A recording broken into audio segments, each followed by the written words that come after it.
Hey, Bacon. Just gonna wait a couple more minutes.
For those of you guys just joining, we're just gonna give it about one more minute. You can go ahead and join the Caustic stream if you hover over his name and then click Watch Stream.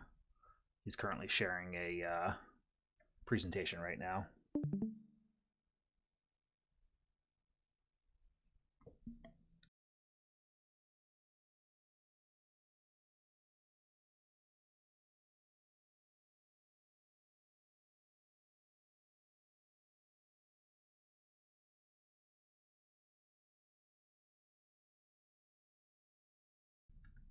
Any luck, Jackal?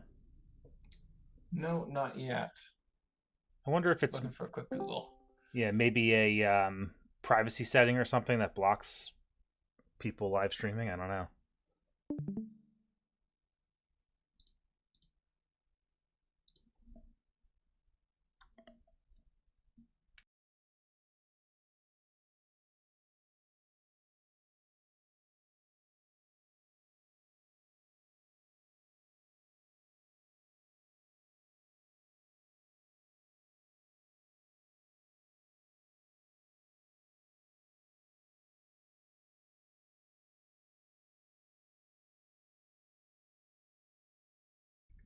All right. Well, worst case, you can hopefully view the recording Yeah. afterwards. So we're at 5 minutes. 5 minutes after. So I think at this point, Caustic, if you're ready, we can turn it over to you. If anybody has any questions, feel free to just post the raise hand in the Tank Talk channel, and then when Caustic is at a good point to stop, he'll take your question. Okay, I'll try and keep this first part relatively short so we can get to questions, but this slideshow is only going to be about 5 slides or so, and it was just kind of like my initial thoughts on tanking, at least how I do it. So the first thing is great tanking. Obviously, you want to taunt main threats quickly, and some of that just comes with experience when you like approach a group, which ones are the most dangerous to the team.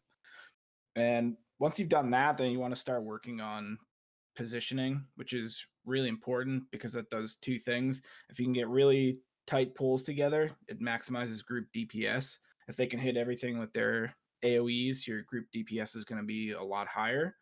And if everything's positioned properly, you'll prevent the group from taking unnecessary damage, usually by facing enemies away from the group.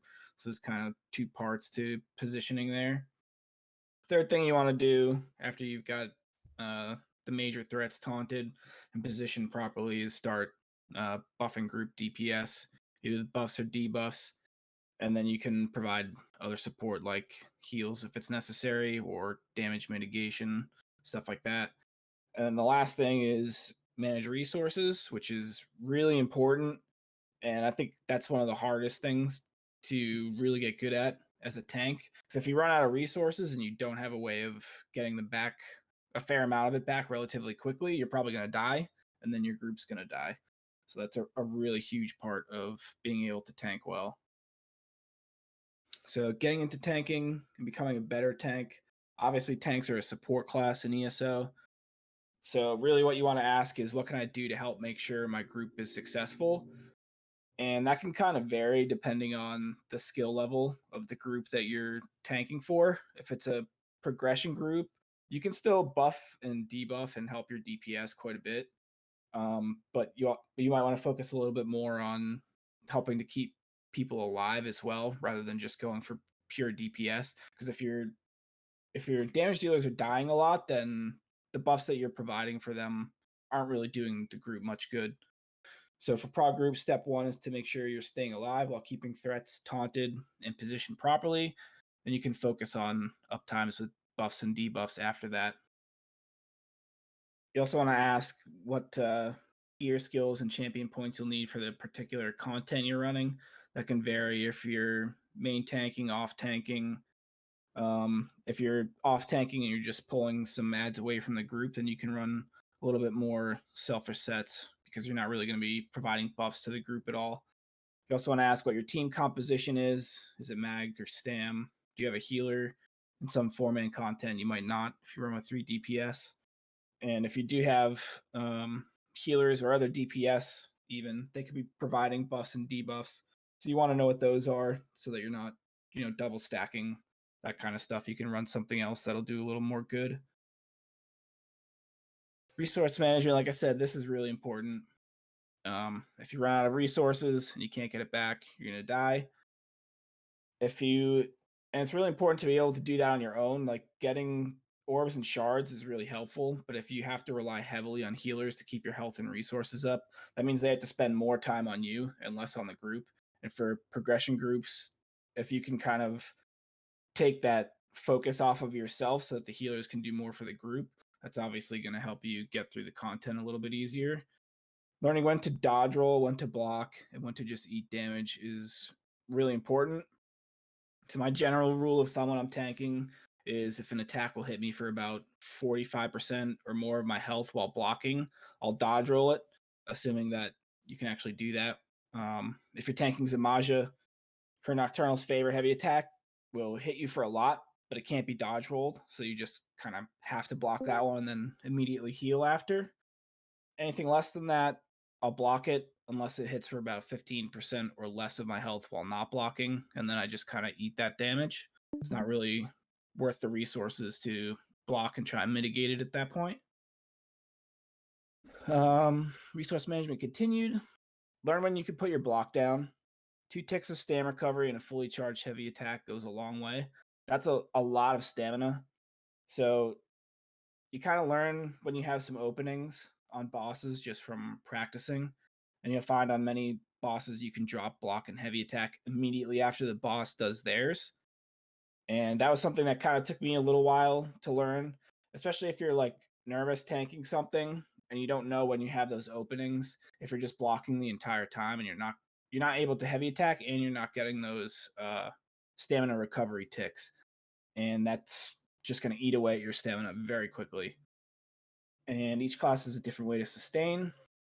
So no matter what class you're playing as, you kind of have to get accustomed to how that class can sustain, and for the most part get stamina back.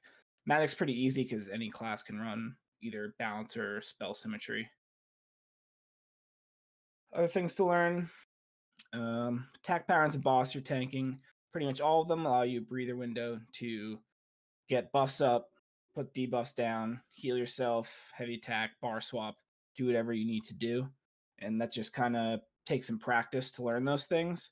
But it's always good to keep in mind, like, looking for openings where you can do the things you need to do without it being particularly dangerous. When tanking something you never tanked before, you're probably going to die, and maybe a lot, but that's okay.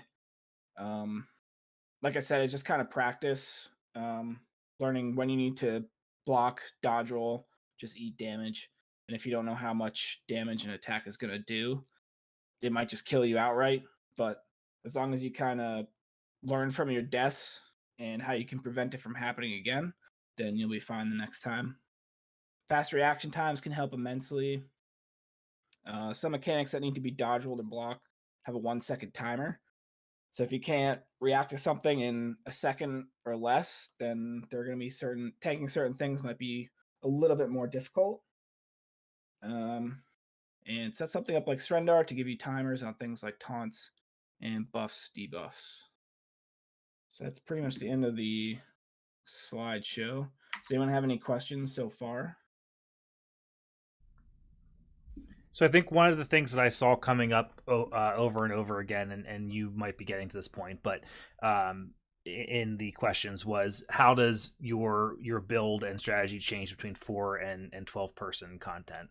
Are there any of these points that you just focused on that are required more in 12 man versus 4 man?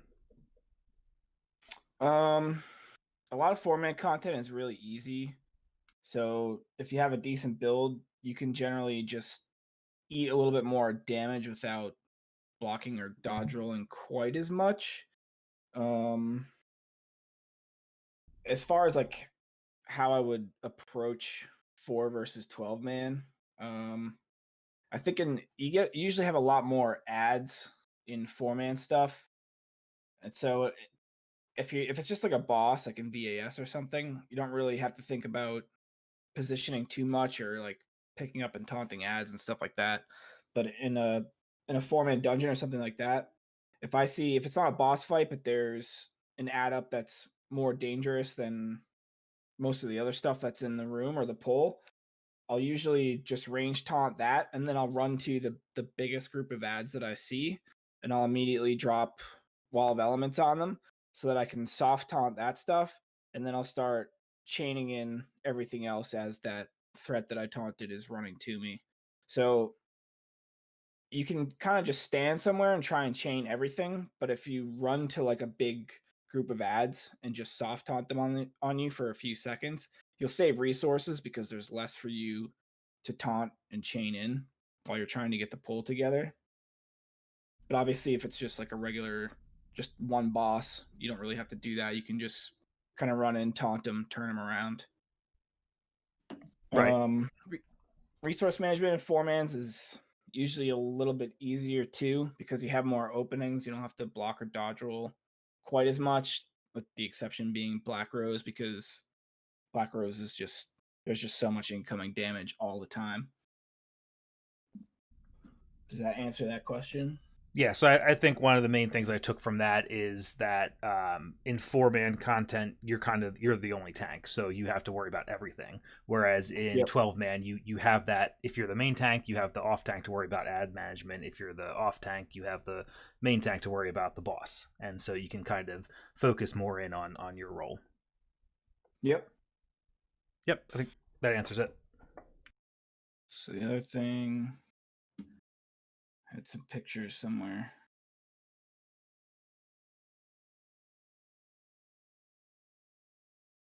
So these are just some of my builds.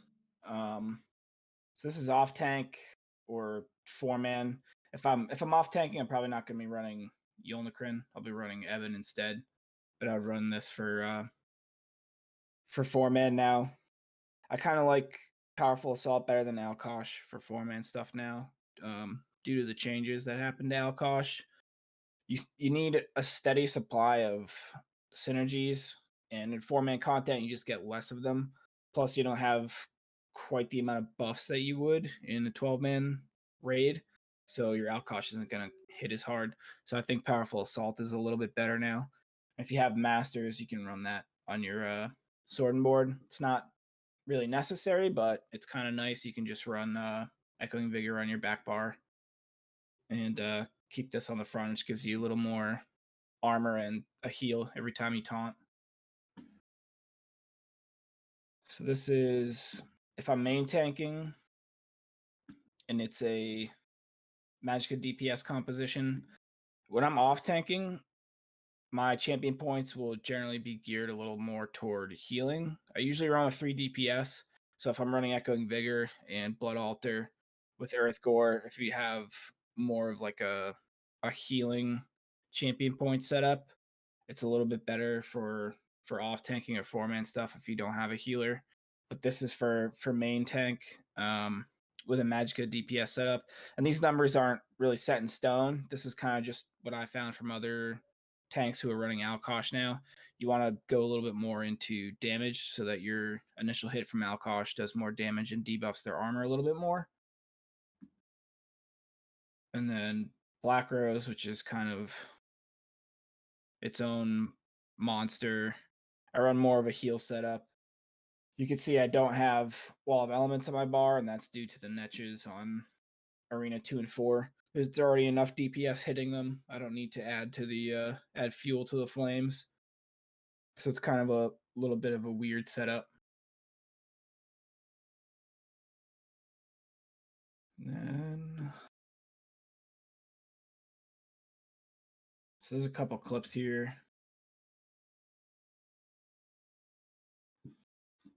I'll just turn the volume down. But you can see I probably only block maybe 25% of the time on this fight.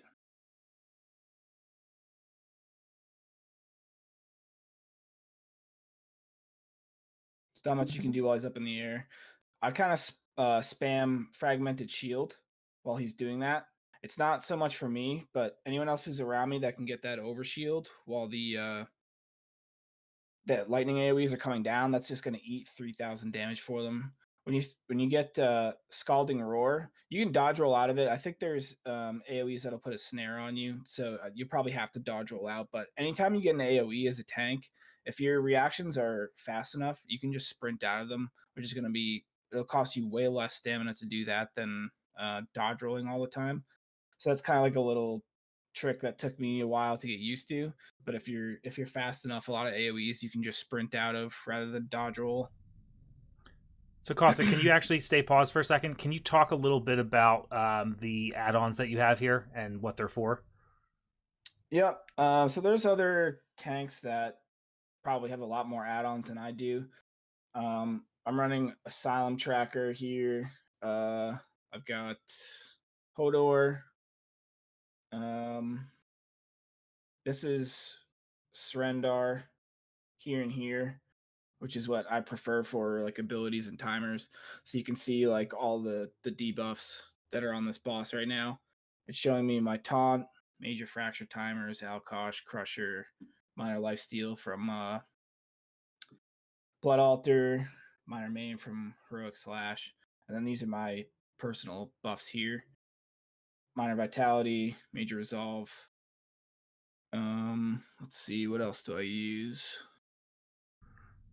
And what Those are determine probably the big ones. what determines what goes in that to the left of your resource bars? I like to keep things as simple as possible. So they're basically the buffs that are most important to me. And I think for my tank, I might only have like 3 or 4 of them show up over there. Major Resolve, that's obviously your major armor buff there, which you get from using balance. That one's really important. You really don't want that to go down for too long. You'll start taking a lot more damage if you do. Minor Vitality, that's from Green Dragon's Blood. Kind of nice if I'm taking a lot of damage, just to know that it's still up. And then I think I have Major Mending as well, which I get from using Fragmented Shield. It's not so much the Major Mending that I care about, but you have a 6-second window for Major Mending when you use Fragmented Shield, and that corresponds with the Dragon Knight passive, where you can generate ultimate every 6 seconds from using an ability under that tree. So when I see that the Major Mending goes down, I want to hit Fragmented Shield again so that I can immediately generate some more ultimate. I'm usually just spamming Fragmented Shield anyway throughout the fight because it also gives me stamina back. It's one of the ways you manage resources as a DK, especially stamina. And it just puts a 3,000 point overshield on anyone who's in range. So if you have the magic, it's just a good ability to use. So that Major Mending kind of tells me a few different things there. Nice, that's a great tip. As far as positioning here, every time he does that Scalding Roar and I'm outside of it, that's when I like to Oh, I think some we lost you, debuffs. Caustic. If you're Hello? speaking, yeah, we hear you now. Okay, might have Okay. just been me.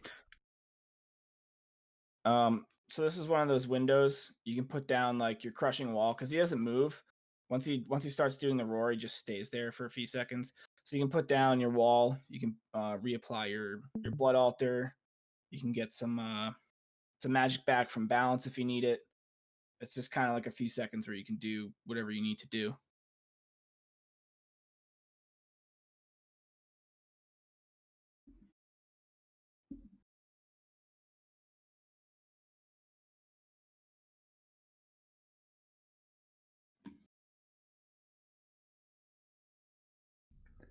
So while we're watching all these Daedras, how do you deal with them? Uh, they don't really bother me that much, to be honest. All right. I mean, I kind of noticed them, but for the most part, when I'm focused on tanking, especially with a boss like this, I'm watching like the parts of the screen that I really need to be focused on. So for this boss, I get my notifications up here for like Scalding Rune. So I'm watching right there, but I'm also watching his arm here because when he moves this arm, that's pretty much the indication for me to block.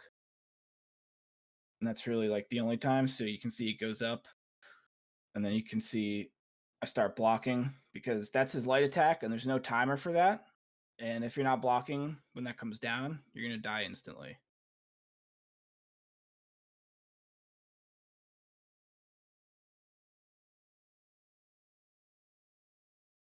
So for these fire AoEs, he got turned around there, but that's okay. So you can see I have Purge in my back bar for those fire AoEs.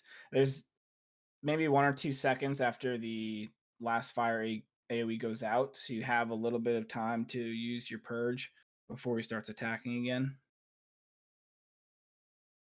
And I should have Echoing Vigor on my bar, but since we killed Lothus, I forgot to put it back on after that.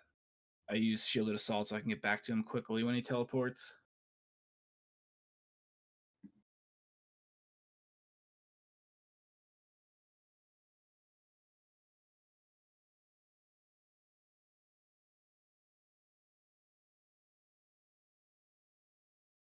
So I spam Fragmented here, which is more for other people. Anything you can do to kind of eat some damage or get some heals off for your team is definitely very helpful.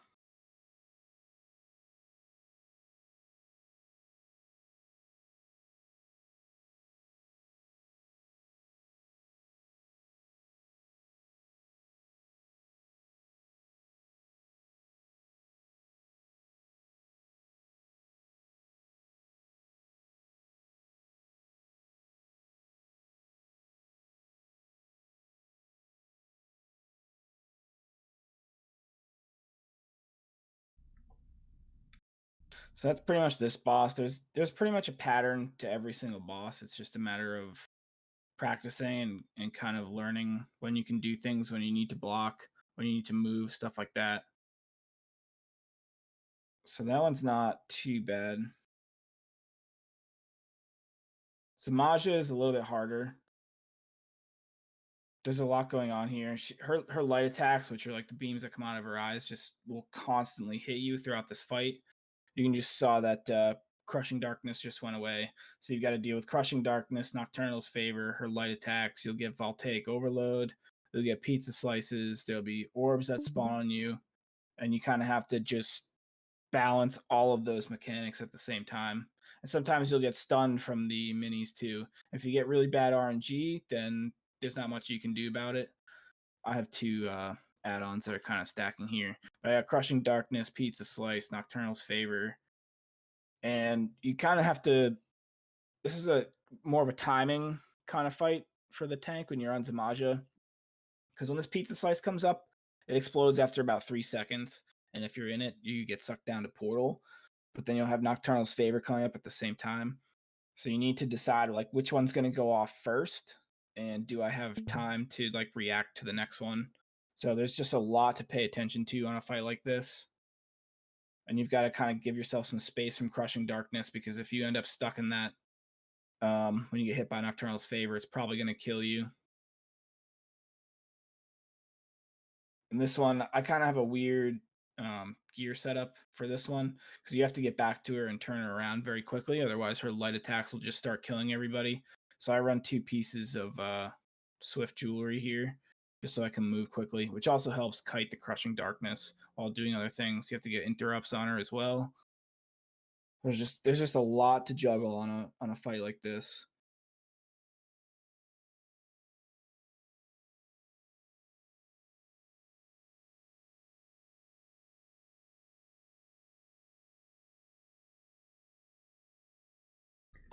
So when you get those overlapping mechanics, or multiple things are happening, maybe a healer went down or whatever, how do you choose what to prioritize? For something like this, it's if you get say you get like stunned when Nocturnal's favor has like 1 second or less before it hits you. If that happens, you get stunned by either like a sphere exploding or like Reliquant shockwave or something. If that happens, you're dead, because there's not enough time to actually break free and get your block up that in a time where it will actually register. So that's just really like poor RNG. If a healer goes down, especially on like this fight, I mean, I'm kind of set up to manage my own resources and heal myself for the most part, except for an execute, obviously, with Baneful Mark. But just for the normal part of this fight, I pretty much set up my build so that I can be like self-sustaining on Zamaja. Um, but for prioritizing the mechanics, that's kind of just practice. If I see that I'm gonna get hit by like Voltaic Overload and Nocturnal's Favor at the same time, I'll try and be in my back bar. So I have Green Dragon's Blood slotted on both bars for this fight, and I use an Ice Staff. This is one of the only trials I'll use an Ice Staff on, just because you kind of need that mitigation, because I don't want to get stuck on my back bar for a very long time. So I'll wait for Nocturnal's Favor to hit, and if 1 or 2 ticks of Voltaic Overload goes off while you're on your back bar, that's those first 2 ticks don't really hit hard at all. So it's plenty of time to just take the hit from Nocturnal's Favor, immediately heal up with Green Dragon Blood, and then swap to your front bar, and you're good for a while. But it takes a little bit of practice to be able to juggle all of the mechanics. But there are times where you'll just get hit by 4 of them at the exact same time, and there's nothing you can do about that. You're just gonna die.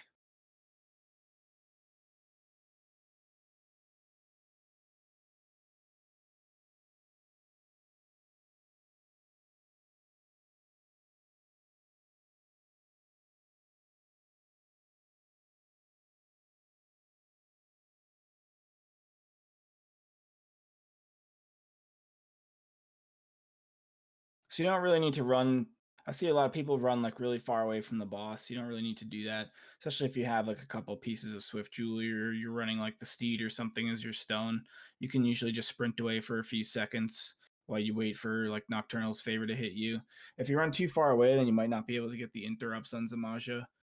Um, and you want to make sure that all she gets interrupted all the time, because if somebody drops from the ceiling, they're probably going to die.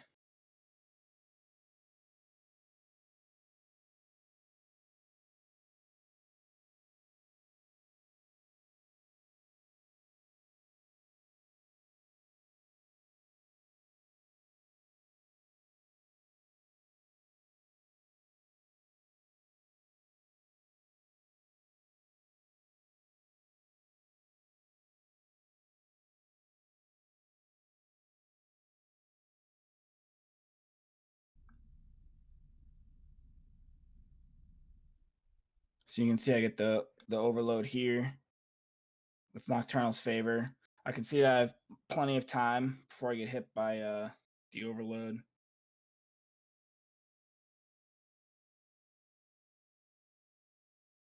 It already happened, so I bar swap there.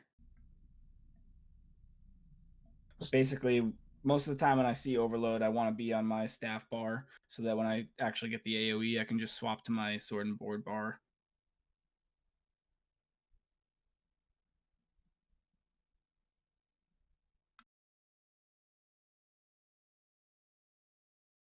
So those are the shockwaves from Reliquin.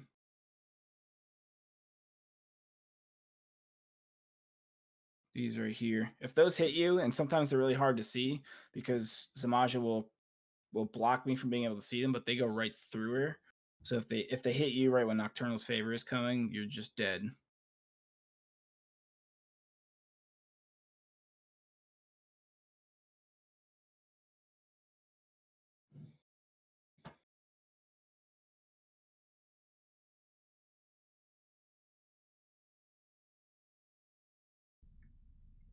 So when you do get the Reliquin's overcharge, and you also have a heavy attack, the orb coming in from Zamaja, do you just take that on your staff to make sure that you get overload on your staff as well?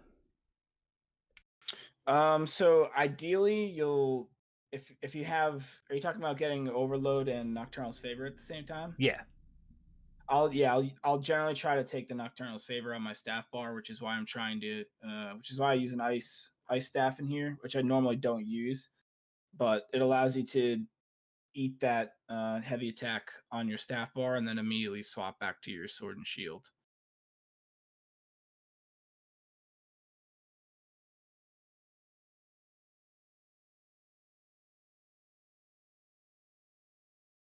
So this was actually a little bit more of a decent RNG as far as mechanics go. Sometimes it's like way worse than this.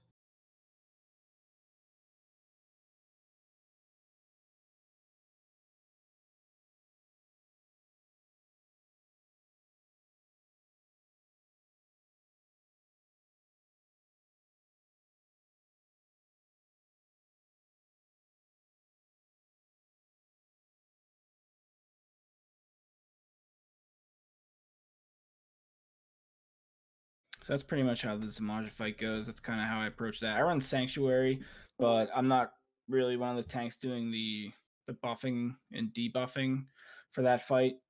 The other two tanks run Yol and Alkosh because they're always on the priority target with the rest of the group.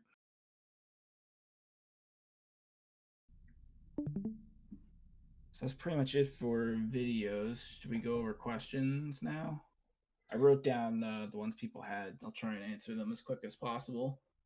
Yeah, why don't you do that? Touch on the ones that you have answers to, and then if we have any left over that didn't get answered, we can open it up to the floor.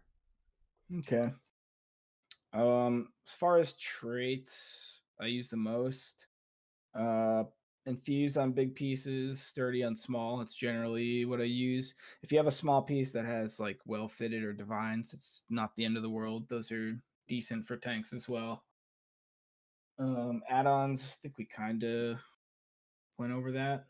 I run like some pretty basic ones. Surrender is probably my favorite, and then getting some that will kind of help you out with mechanics timing, like Raid Notifier, Hodor, Bandits UI. Those are all really good. What resources do you use to determine how ad pulls should be completed?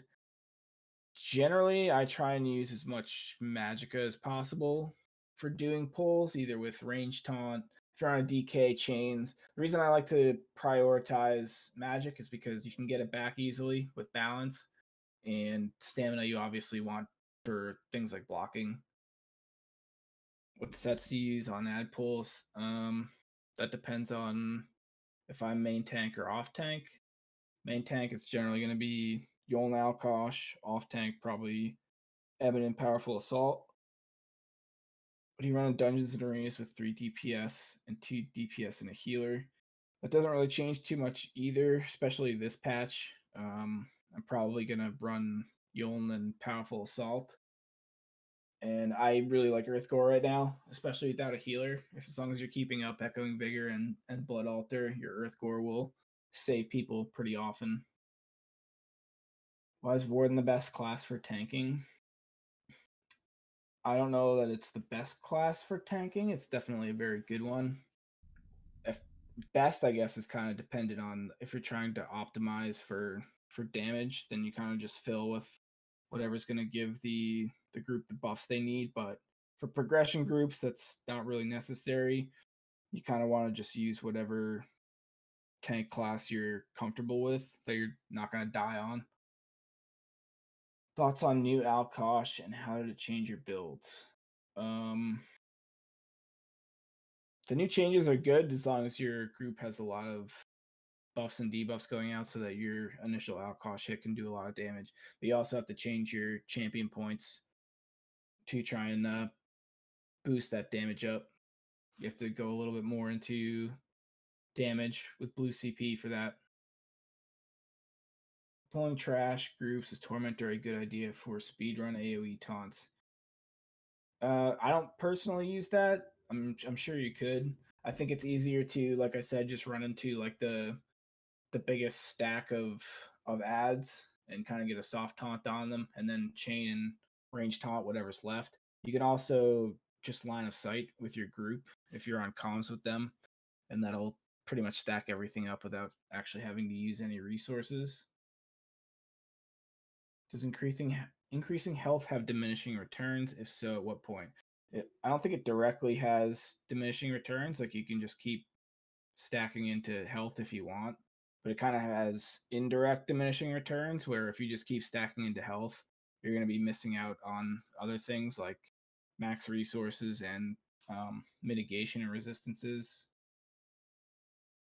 What are the main differences you find between 4-man content and trials?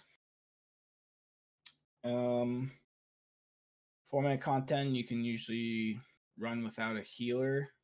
You can kind of spread buffs and debuffs among yourself and your DPS. Trials, I would say, takes a little bit more organization. But as far as how I approach tanking, for the difference between them, it's relatively similar. Try and get your pulls as clean as possible, buffs and debuffs, and just keep everybody alive, basically. Should you be focusing more on damage and 4-man content? I have never done that. If you're pugging 4-man content and you think you're going to be getting some bad DPS in the group, you can do that. Otherwise, I think it's much more efficient just to focus on your job as a tank and try and keep the run as clean as possible. What is the first set you should gold? I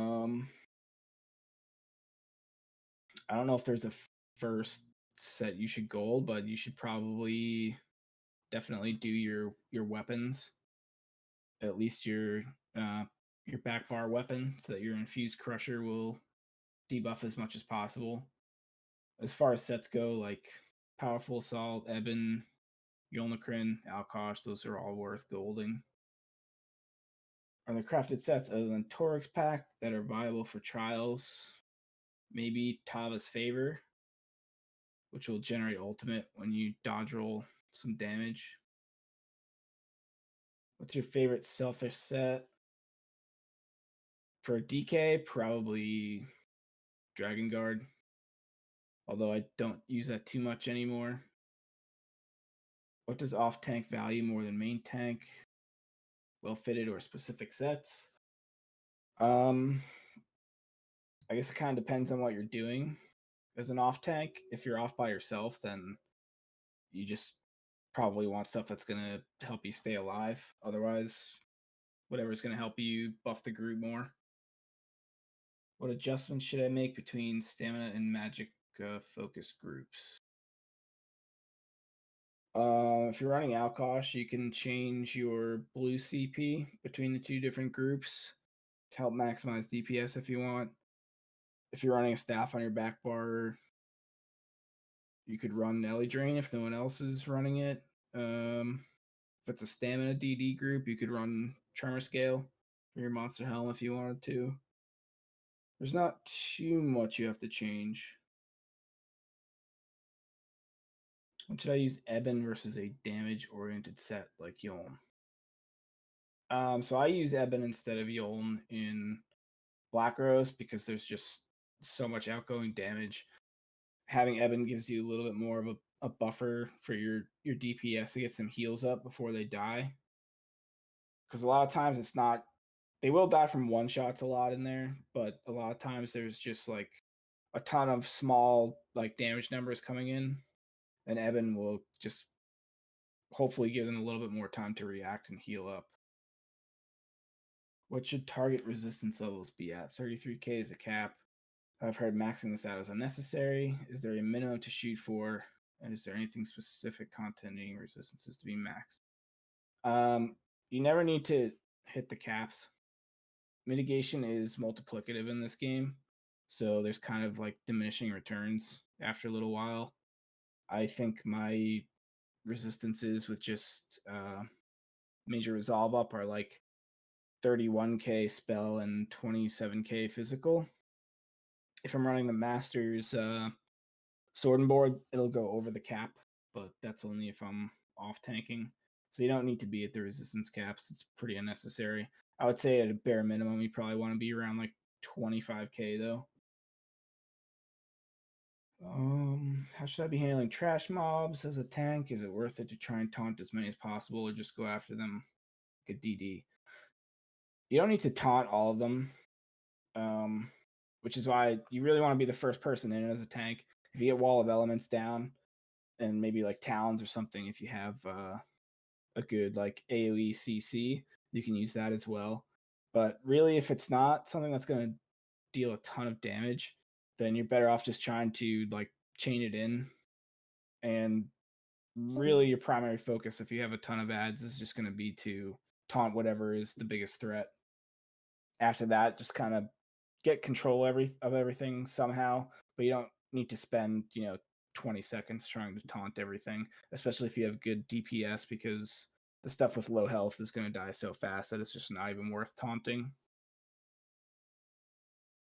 At the boss, should I be doing any damage or just taunting, blocking, and buffing? If you have some time, everything else looks good, positioning is good, you got buffs up, debuffs, your resources look good, then if you have some time, you can deal a little bit of damage, but I don't really think it's necessary. Do I need a frost staff on the back bar? You don't need a frost staff on the back bar, but there are huge important reasons why running a staff is better than anything else. If you're running an ice staff, Wall of Elements can proc the chilled effect, and since it's an AoE, you can potentially proc it to everything that's in that AoE, and that's going to apply minor maim to anything that gets affected by chilled. If you're running the ice staff, you'll also get a passive that gives you reduced block cost and increased block mitigation. If you're running a lightning staff with Wall of Elements, that can proc concussed on anything that's in the AoE, which will apply minor vulnerability for 4 seconds to anything that gets affected by it. But will also proc off balance. So that's kind of a DPS boost for your team. And staves also have, I can show you on a dummy. So since the Wall of Elements lasts for 14 seconds, it'll actually reapply your Crusher instantly, and it applies it 3 times before you need to reapply your wall. So if you're running an Ice or Lightning Staff, you're going to get those elemental effects from it, and it's also basically easy mode for reapplying your Crusher enchant, assuming that you're using Infused. So once this loads, I can show you on a dummy.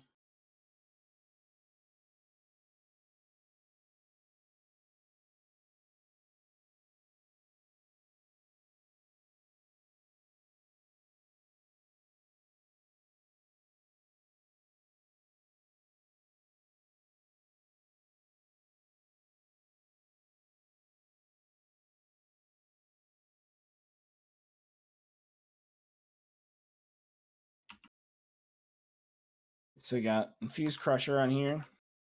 If I put it down, swap to my front bar, you can see the Crusher timer go down. And as soon as it hits 0, it goes back up again. And it's going to do that 3 times. And then it runs out at about the same time Wall of Elements does. I try and reapply Wall of Elements at maybe 10 seconds.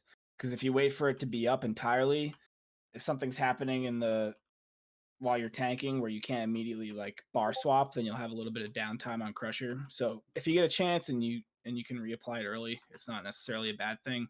But basically, so the only way that you can proc enchants in this game is from a weapon ability or from a light or heavy attack. And since Wall of Elements is a weapon ability, it will just automatically reapply your Crusher for you. So there's a lot of benefits to running a staff over anything else. Next question. Is it a good idea to have both Pierce Armor and Inner Fire on my bar, or should I just pick one taunt? Does it depend on the dungeon?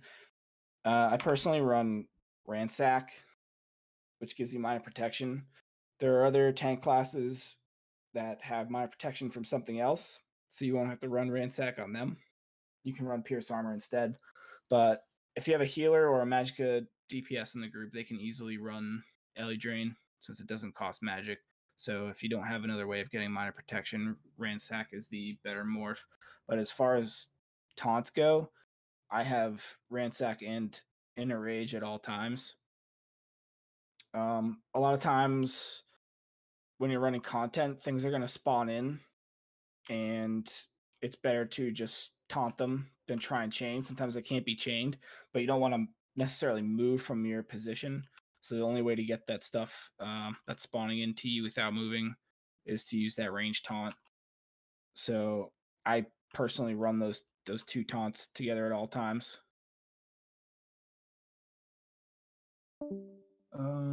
Class specific advantages for tanking. So DKs have stagger.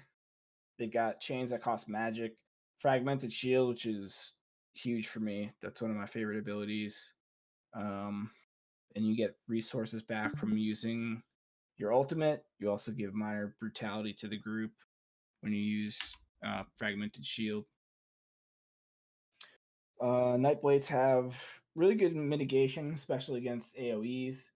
They've got resource management through light and heavy attacks and leeching strikes and in cap. Once leeching strikes is over, you'll get like I think it's 4,700 stamina or something. You can also run spell sim instead of balance on a Nightblade tank especially if you're running 7 heavy armor, and you can get minor protection from dark cloak, so you can run pierce armor instead of ransack. For wardens, they have the Netch for sustain, which is pretty good. They can also provide the group with minor vulnerability. They've got minor evasion, minor toughness they can give to the group. They've got AoE major resolve through their frost cloak, and shimmering shield, which is a pretty unique ability to them since they changed the wings for the DK. That in some circumstances can be a really useful ability. Necros have dot mitigation, fast ult generation. Colossus is an option as an ult. They've got a self synergy through Boneyard, which is nice for Alkosh. Beckoning armor can kind of do some of the chaining for you automatically. They've got AoE minor protection. They can apply AoE minor vuln through their totem.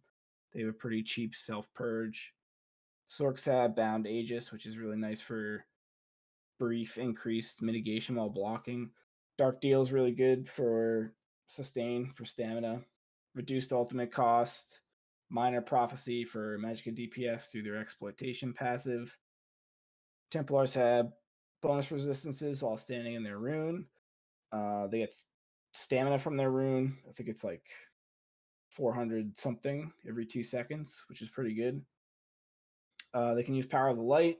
They give the group minor sorcery via their Illuminate passive. They have reduced ulti and ability cost. Pretty good group heals through Remembrance and Repentance. Repentance is also pretty good stamina sustain, assuming there are like dead corpses that you can repent on. And Extended Ritual is a pretty big AoE heal. How much utility can other classes bring to the tank table for dungeons? What about trials? That's pretty similar to the previous question. Is there any content where X class is really the only option? No, you can get through any content in this game with any tank, but there are some that I think are a little bit easier to use. But really, if you're going for score runs or something, the class that you use for tanking um, can kind of affect performance a little bit. But for progressions, it doesn't really matter. You really just want to be on a tank that can stay alive and sustain easy, and obviously giving out as many buffs and debuffs as possible after that is a big plus. How much of successful tanking rides on the class versus your skill versus how well you know the class and skills available. So the class itself, I would say, is not very important. It's being comfortable on the class that you're playing as and knowing the mechanics, just having like knowledge of what you're doing and how to sort of deal with and counter the things that are happening is going to be much more important than the actual class that you're playing as. Uh, Next question was about the last boss in Dire Frost. Yeah. So that boss, for some reason, you can taunt Drada, the last boss, but her light attacks are just randomly targeted, and the person that she teleports to is randomly targeted as well. I think the last boss of Arx Corinium kind of does the same thing. We should just turn around and do that scream at somebody. Those are just randomly targeted, and there's not much you can do about it. Just keep a taunt on them, and at least for debuffs. But yeah, it's one of those things where like some people will yell at you, but it's not your fault. Those are just the mechanics. Are there any other questions? So there were a couple more that were added while you were talking. Well, Okay. first, Princess added one yesterday, asking about kind of from a beginner tank perspective.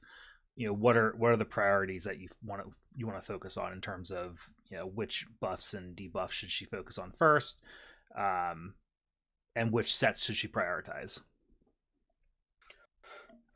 Um, so I guess like, if you feel comfortable with your survivability and like sustain and managing resources, then you want to go more into like buff sets. So for 12 man, that's going to obviously be dependent on whether you're main tank or off tank. But for 4 man, I like Yolnacrin and Powerful Assault. Those aren't too difficult to get. As far as maintaining uptimes on buffs and debuffs, uh, as long as you're taunting things and you're running Yolnacrin, you don't even have to think about that one. Everybody's just gonna get that buff. Um, I'd say Crusher and Wall of Elements is really important.